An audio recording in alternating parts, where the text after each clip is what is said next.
ఎప్పుడూ ఒకే రకమైన బ్రేక్ఫాస్ట్ చేసి బోర్ కొట్టిందా? అయితే ఇడ్లీ ట్రై చేయండి. ఇడ్లీయేగా రోజు చేసేదే కొత్తేముంది అనుకుంటారేమో, కానీ ఇది అప్పటికప్పుడు చేసే పెసరపప్పు ఇడ్లీ రెగ్యులర్ చేసే వాటికన్నా చాలా స్పాంజిలాగా ఉంటాయి.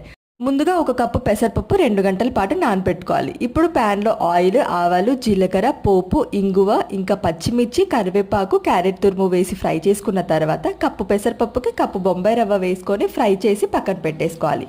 మిక్సీ జార్లో నానపెట్టుకున్న పెసరపప్పు, కప్పు పెరుగు ఇవన్నీ కూడా ఒకే కప్పు మెజర్మెంట్లో తీసుకోవాలి. ఫైన్ బ్యాటర్గా గ్రైండ్ చేసుకున్న తర్వాత ఇందులో రవ్వ, అదేవిధంగా టేస్ట్కి సరిపడా సాల్ట్, కొత్తిమీర వేసేసి మిక్స్ చేసుకొని 10 నిమిషాలు నాననివ్వాలి.